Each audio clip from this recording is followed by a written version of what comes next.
Beginning as early as the 1920s, educators introduced the concept of using intelligent machines for instructional use in schools. The first one of these machines was at Ohio State University when Sidney Pressie created a mechanical teaching machine to instruct students without a human teacher. In the 1980s, one of the first examples of AI in education emerged. This development was called Intelligent Tutoring Systems, or ITS. These were created to provide personalized instruction to students using an algorithm to adapt learning materials and pace of instruction. In these early stages, the main challenges were the limited availability and accessibility of AI, and was heavily dependent on algorithms and data that were even less reliable back then. But despite this, AI demonstrated its potential in the classrooms as a way to improve both student and teacher experiences.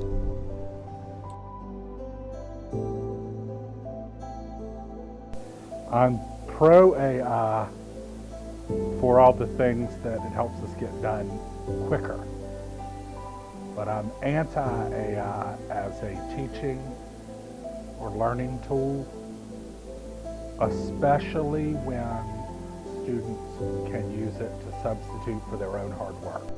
The number one concern for educators is their students using AI to complete their assignments, write papers, or even exams. It gives some students the feeling that they don't have to do any writing anymore, that they can just feed their prompt into AI and let it write the whole paper for them, rather than using AI as a helpful tool. They just think AI should do all the work. In school, you're trying to build foundational skills, especially in English, where you need to learn how to write sentences on your own. Another major issue with using AI is accuracy of information. AI can only be as good as the algorithms it's based on, meaning the data it takes can sometimes be inaccurate or even biased.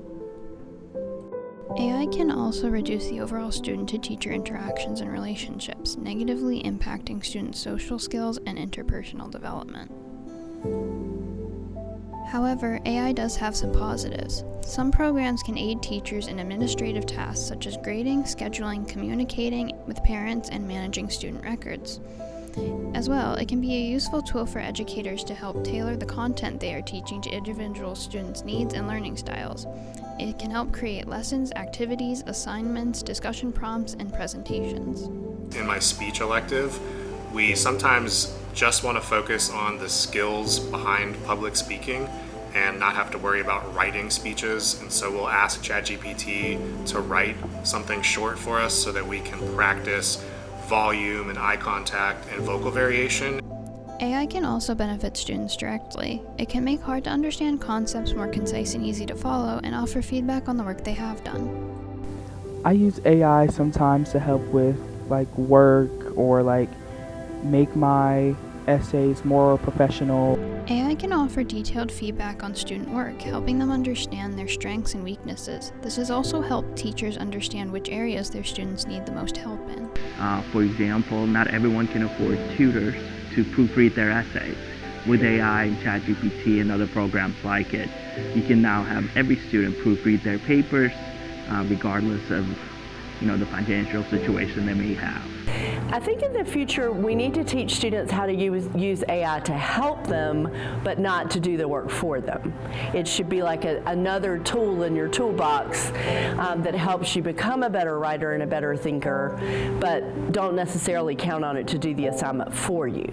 To use that as sort of an outline to do further investigation on their own and not just let the AI do all of the work for them. But it can help get you started in a way that just doing a regular Google search could also do, but this is a little bit more efficient.